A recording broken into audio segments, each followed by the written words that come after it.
So in the last lecture we discussed about the earthquake forces acting on the given system, and we also decided that why an earthquake analysis should be done for an fixed as well as floating compliant structures. So we have given you an equation which is the governing equation for calculating the spectral forces, which is given by Kanei-Tajimi power spectral density function, which is given by Kanei-Tajimi's equation, which has got site specific parameters, which is S naught and nu g and so on. There are some interesting studies which has prompted that the earthquake analysis should be done for compliant structures. I already given you an take home assignment to find out what kind of structure is having a close epicenter to that of recently occurred earthquake in Gulf of Mexico. So it is very important. We will talk about that later when we do a real time analysis and show you how the earthquake forces can be superimposed on analysis of compliant structures. We will continue with the discussion here that let us say there are some assumptions what earthquake analysis in offshore structures need to be. The foremost assumptions are the following: the seabed movement is always considered to be horizontal.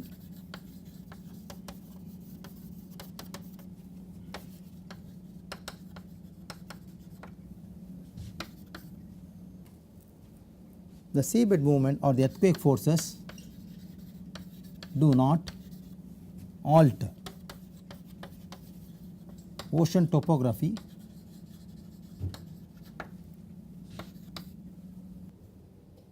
slender members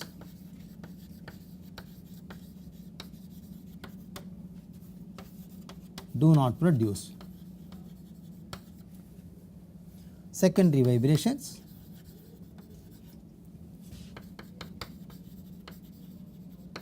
need not be considered in the analysis. These are some basic assumptions. So if you have a cylinder whose initial position is vertical, which is fixed to the seabed, and hollow cylinder, when the displacement for the ground or the seabed is given, the cylinder being a cantilever stack will bend. So at any point on the CG at any distance, let us say Z from here, we call this displacement as u, and of course this is the displaced position. Therefore from the origin, let us say this displacement has a value of u double dot g, or let us say ug for the time being, let us say ground displacement. We will talk about acceleration slightly later. So now the u total displacement of the structure will be the sum of the ground displacement and the displacement of the structure because of the vibration at any instant z or any distance z from the seabed. This is seabed.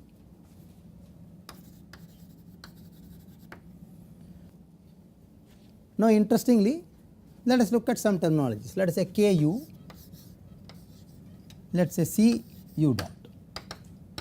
Now u being the displacement of the structure, Ku will be the restoring force which is stiffness proportional of the structure. U dot be the damping force which arises from the structure. So structural damping, not the hydrodynamic part, because u dot has been taken, where u is the displacement of the structure. So now we can write the equation of motion for the system. M u total, because the system has got two displacements, one is the ground and the system displacement, plus C u dot plus K u is, let us say, F z comma t. We know that water particle kinematics varies spatially along x y, where x and y are the orthogonal directions or axes. Depending upon the spacing value, it keeps on changing. Of course, on a 2-dimensional plane y does not make any role, but it varies with the depth of water. So z and t, that is why we said z, and of course it varies with time and so on.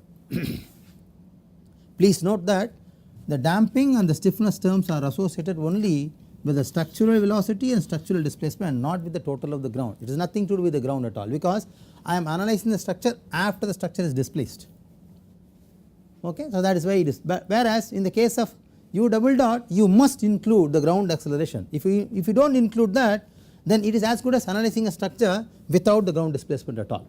Okay, so that is why it is u double dot total, which of course fz of t. Now let us try to expand fz of t, which we have already written in the last class. It has got two components, inertia and the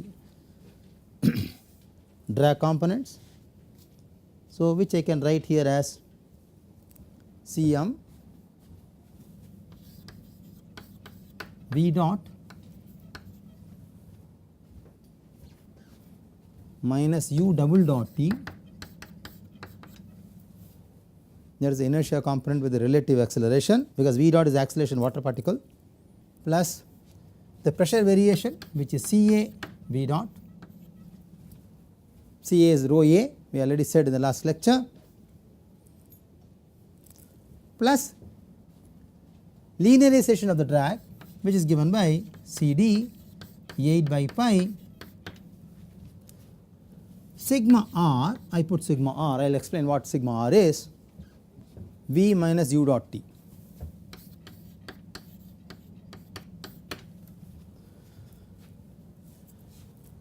So let us call this is equation number 1, this is equation number 2.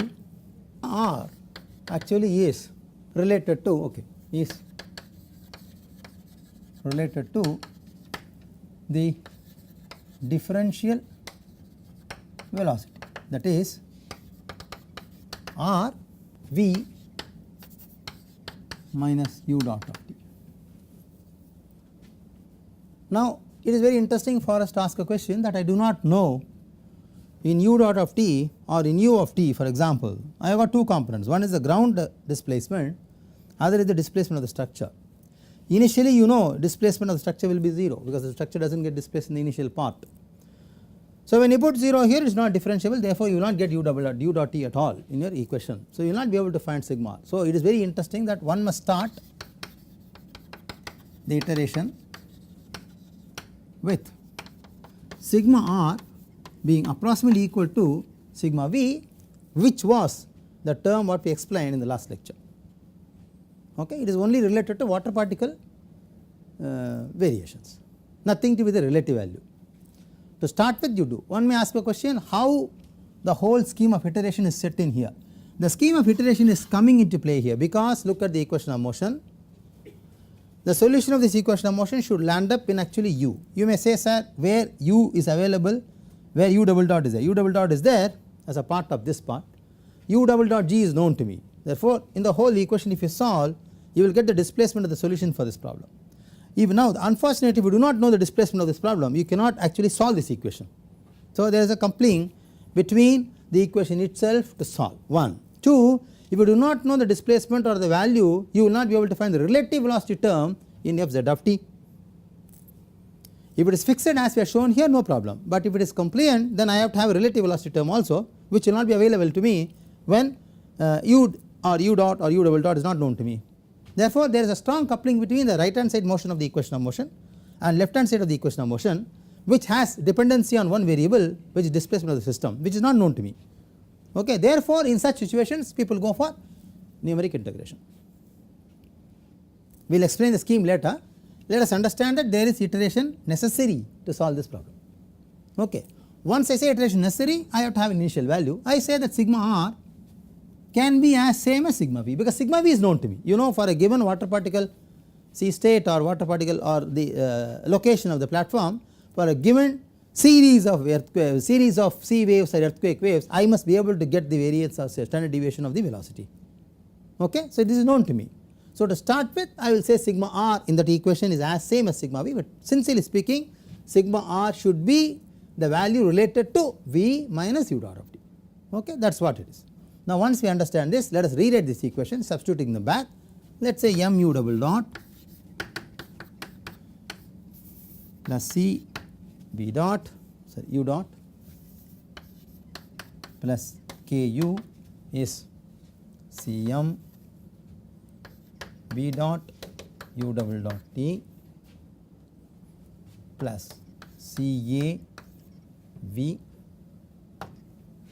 plus CD root of 8 by pi sigma r, so V minus u total. This is u total. One can realize why it is u total, because the drag non-linearization, the drag linearization actually comes from only the water particle velocity. Okay?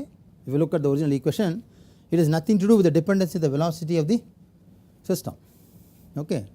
So that is why u total. Now I have got two terms here, u double dot t here, u double dot t here also, u dot here also, and so on. So I can rearrange these terms. So rearranging,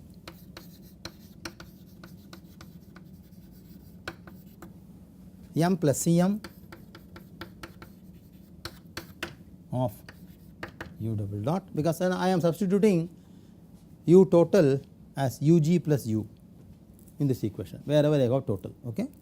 So if I can expand m as ug plus u and so on and so forth, then I am rearranging the terms. C plus CD u dot, I also have u dot here because u total is u dot of u. So C plus CD 8 by root pi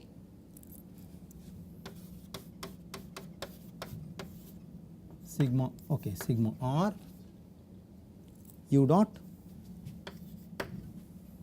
of course plus stiffness value. Now the leftover terms, this goes this side, so minus m plus Cm of u double dot g.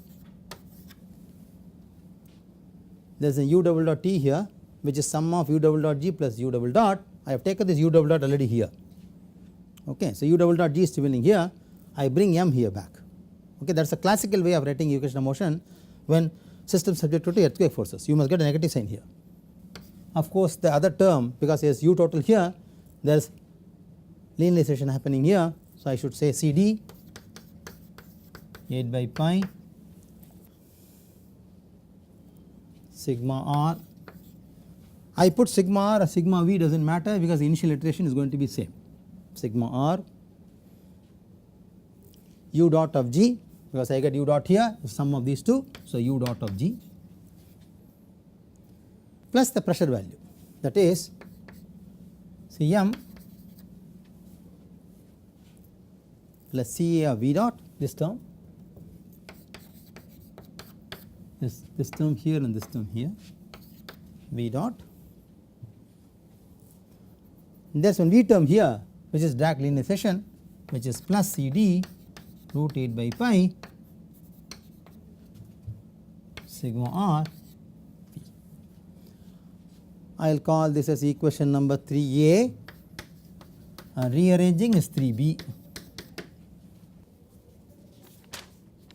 So let us look at this equation carefully and see what are the unknowns here by observation.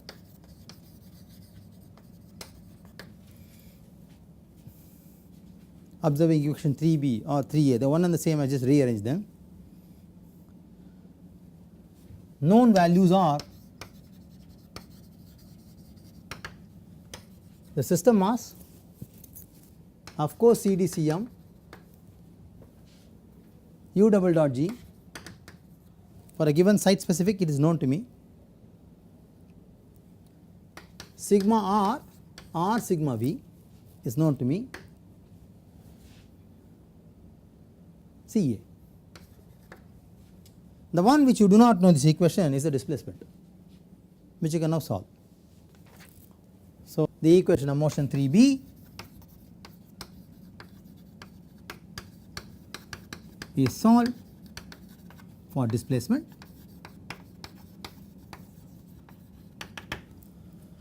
Since the equation of motion contains displacement terms both in left hand side and its derivatives, and in right hand side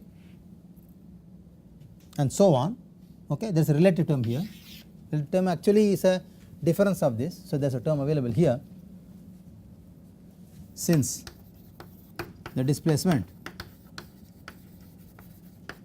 is coupled with the forces equation is solved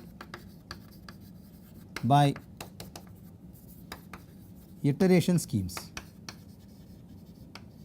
There are many iteration schemes available, we will talk about that later, but let us come to a conclusion of understanding that yes, we are going to use a iterating scheme.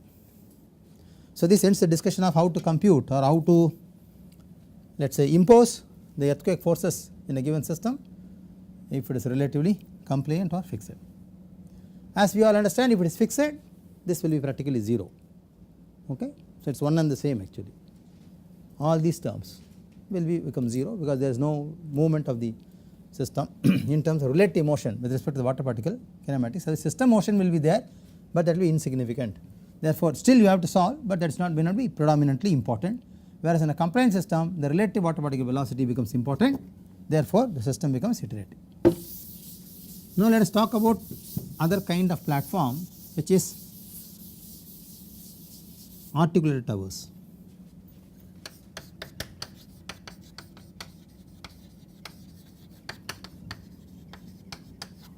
We already know they are of course abbreviated as ATs. You will also find some terminology like MLAT, multi-leg articulated towers. Essentially AT is actually a single tower system. It looks like this. There is a top side, you got a single column. The single column will be hinged to the seabed, it is not fixed. You can call the whole system as top side or a deck. I can call this as a column. When the wind force and the wave force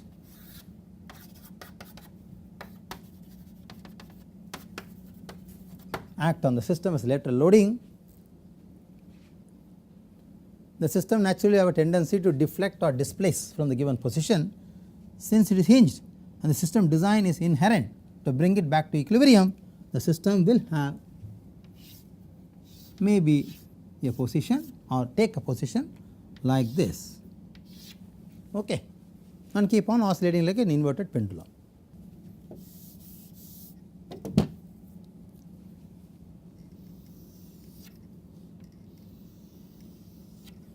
So, let me have a segment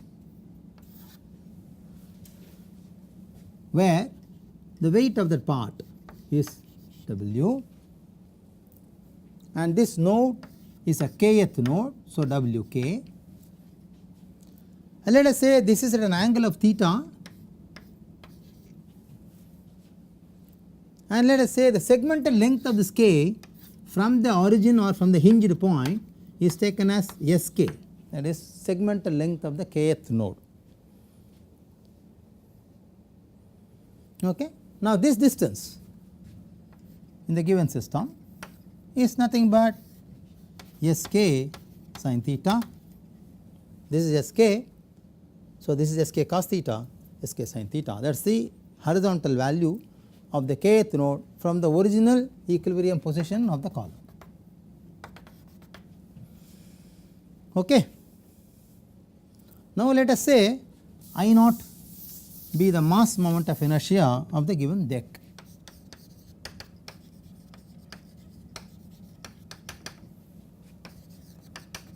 Of the tower. Okay. Now, the moment I say mass moment of inertia, it is also called as second moment of area.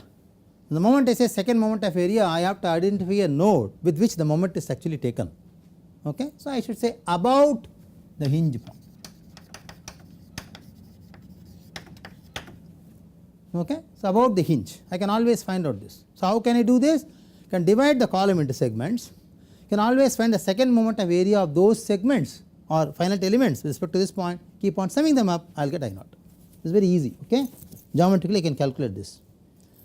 Of course, this is worked out for an initial condition where theta remains 0, that is very, very important, okay, because when theta is not 0, it will become a new value now. I will come to that point what it is.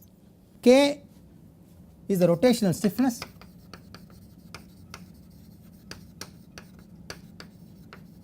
how do you get rotational stiffness? It is a force required to give unit rotation to the tower. Of course, omega is the natural frequency of the tower.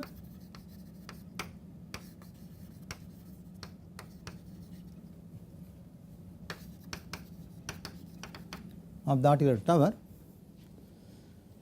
which is from this expression you can easily understand this is mass and this is stiffness. So, can I say this as root by okay, zeta the structural damping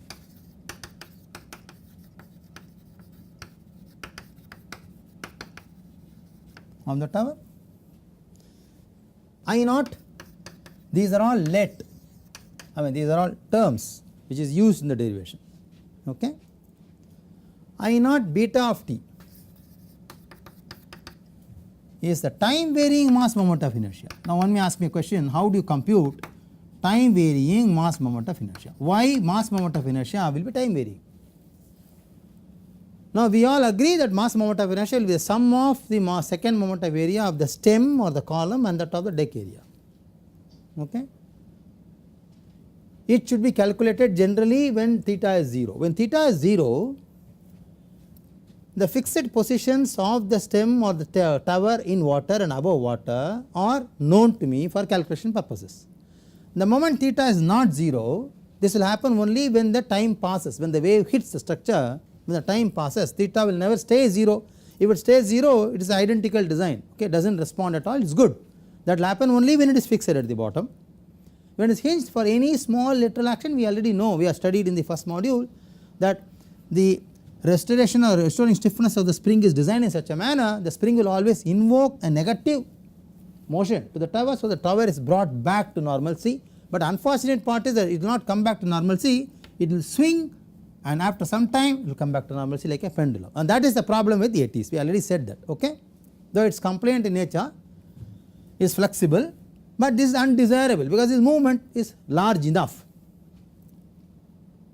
So, therefore, when the time passes, when the wave or the lateral forces hits the structure, you will obviously see because of the trough and crest of the wave, some part of the deck will get immersed and you will get some variable submergence effect added to the system. Therefore, the mass will now change.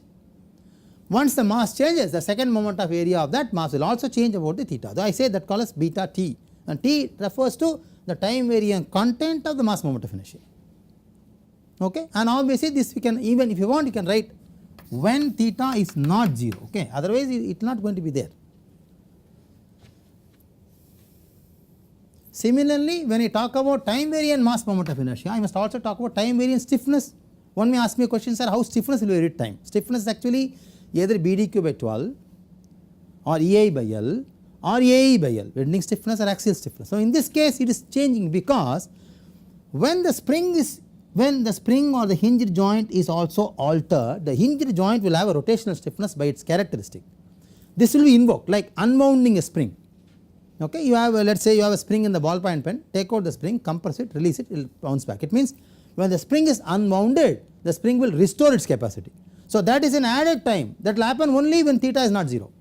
When theta is 0, it will stay in its position, it will not invoke or it will not have any unbounded capacity. When it is not 0, when the platform is moved or oscillated, then this will invoke an additional stiffness that should be added here now, okay, which is time variant stiffness now. I call that value as K, I should say it is time varying stiffness of the tower. If you want, you can put it in bracket due to the additional restoring force offered by the hinged joint. Now, one can ask me a question, how a hinged joint will offer a spring resistance? Actually, they are all unbounded springs, you know. Even for a hinged joint, there is an m theta curve which you can plot. Okay. Under a given moment, the theta is not infinite, it has got a characteristic. Under a given force and moment, theta is not infinite, it is not free. Okay, it will have some resistance. That resistance is what I am trying to capture. That will invoke only when theta is there. When theta is 0, it is 0. That is why K will not have that component into mind. Whereas when theta is not 0, this will have an additional component coming into, and I call that as an component or factor of K itself, just to have an identification. I am trying to group the terms. I could simply say time varying mass moment of inertia only as beta t, but not give me any meaning, because when I club it with I naught, I will know it is a mass moment of inertia. Similarly, when I club this with k, I will know it is time varying stiffness. So that is the idea why we am clubbing them, because some of the papers and literature you will see that this term will not be called as I naught b theta, they will call this as Im, Ik, they put a new subscript to this. Okay, I am avoiding this, I am saying let us club this to the initial value. So we understand that they are part of this itself. So it becomes easy for me when I write the equation of motion, I can club the terms easily. Okay, that is the reason why I am doing this here. Now interestingly, we require to compute the following. What do we require to compute?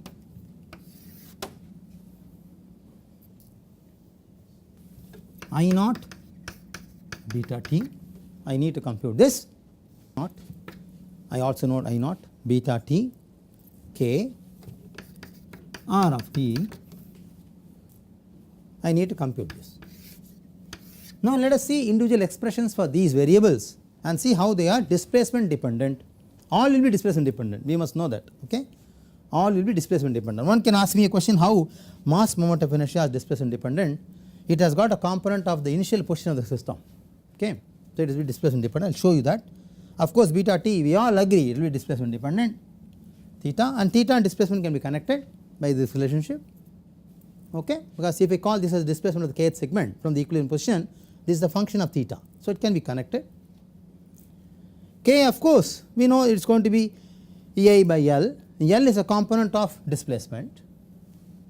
Okay, the displaced L and the original L will be different, and of course R of t is a function of time itself. Therefore we know all these components are going to be displacement dependent. We have to now show that, we have to derive these and we have to now show. Once I show in the equation of motion all of them are displacement dependent, write the equation of motion, then converge to give an idea saying that this now will be solved in time domain using iterative frequency, using iterative schemes or numerical methods. Okay, so we will talk about that now. So let us write the equation of motion.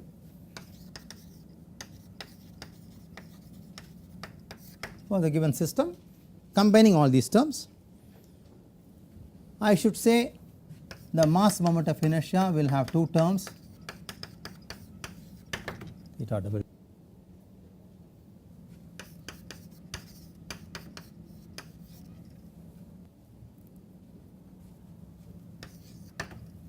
I am using a classical damping, okay, not Rayleigh damping, plus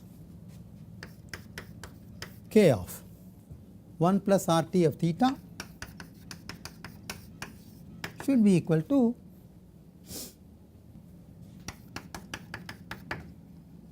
let us see equation. That is my equation of motion now.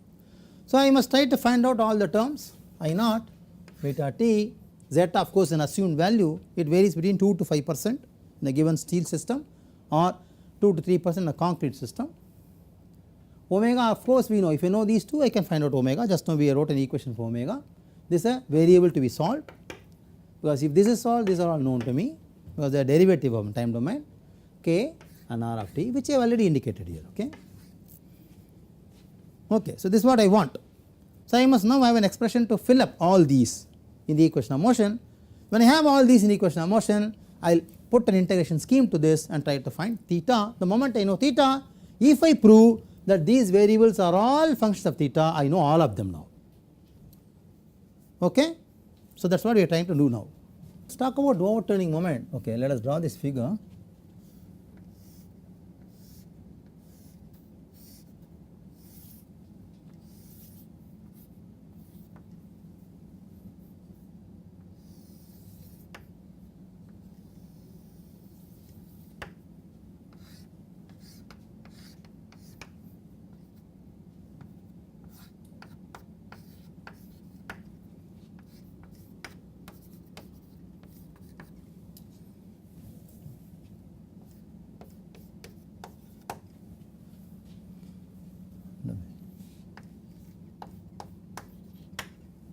Let us take overturning moment.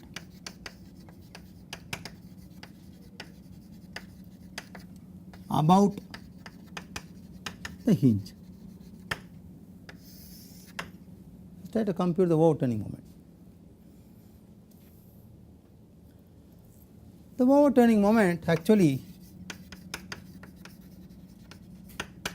should be actually W into this distance. Okay. So, it practically should be W, and this value is going to be Sk sin theta, that is the overturning moment. But unfortunately, this is only for a kth segment, is it not? I got n number of segments like that.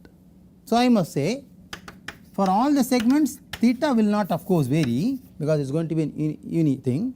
So, we can say it varies Wksk, where k varies from 1 to k is not stiffness, okay, it is a count, capital N,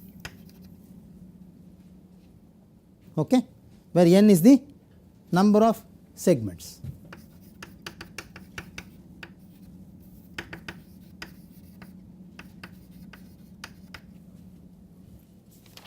To be very precise, let us say total number of segments in a given system.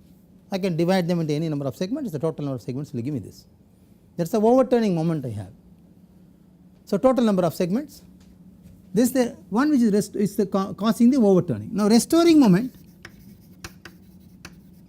of the tower will be given by,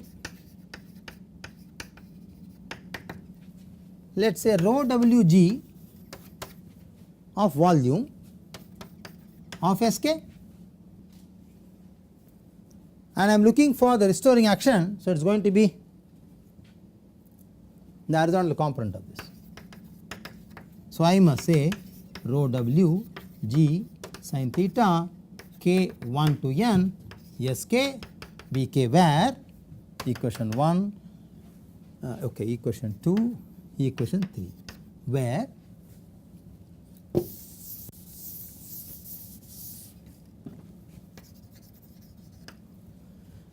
Sk length of the kth segment from the hinge, Vk is the volume of the kth element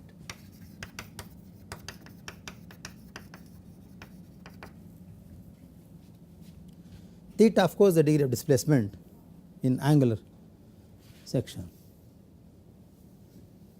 Okay. Sk is actually measured along the tower.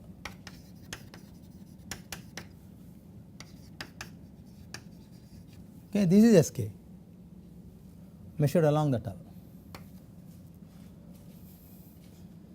The remaining all terms are known to us. Wk is the weight of the kth element.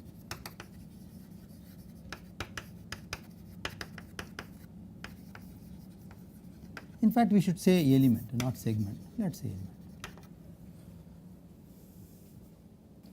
But the summation here is going to be only for a small n, where small n, capital N is the total number of segments, we already said that. Total number of segments, we already said that. Whereas small n is the total number of segments immersed.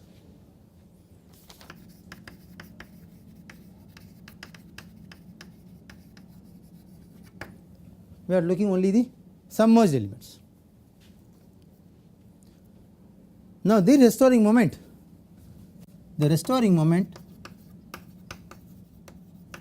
given by equation 3 is also equivalent to, it should be equivalent to some other value. Can you tell me what is that value? It is not restoring, it is resisting moment. Okay.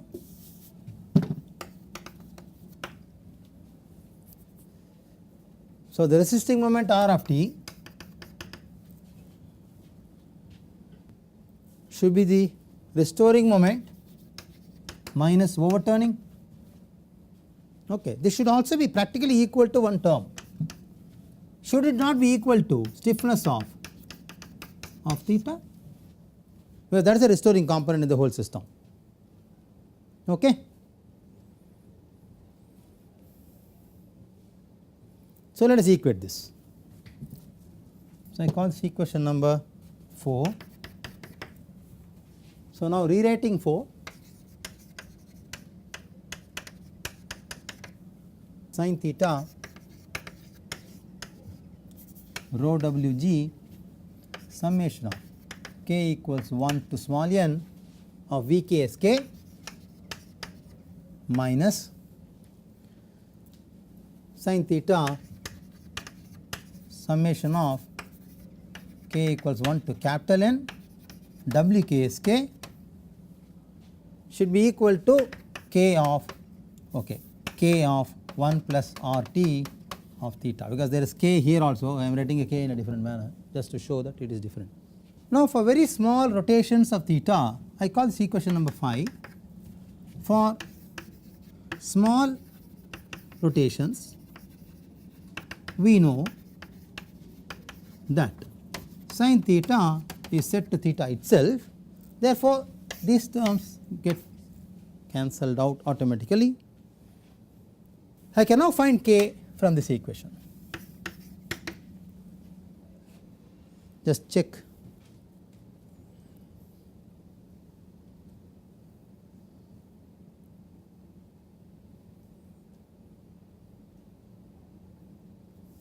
So rho wg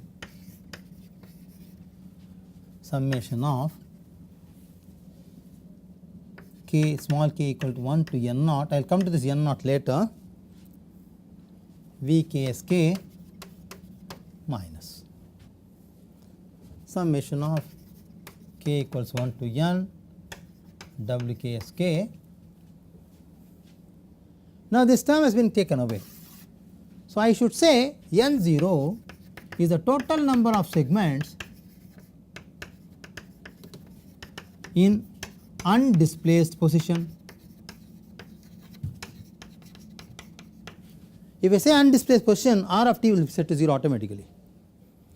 And one can ask me a question, why k should be arrived at undisplaced position? Remember, k is actually the stiffness of the system. Stiffness of the system is initially present whether the system is straight or inclined. I am working at that property. I am not working at the property when the system is inclined. Therefore, need not have to consider R of t in this equation actually, because the restoring moment should otherwise be always invoked, which is the difference of these two, which should be a function of k. I think I will replace this k also with this k, okay, for clarity, because there is a k count running here, that is why. Okay. So I have removed R of t. The moment I say n naught for the submerged volume of the elements, I am removing R of t component into this, therefore this goes away, I will get k directly from here. I will call this equation number 6. So out of the 4 constants what I want, or 4 variables what I want in the whole equation, I have got one now, which is k.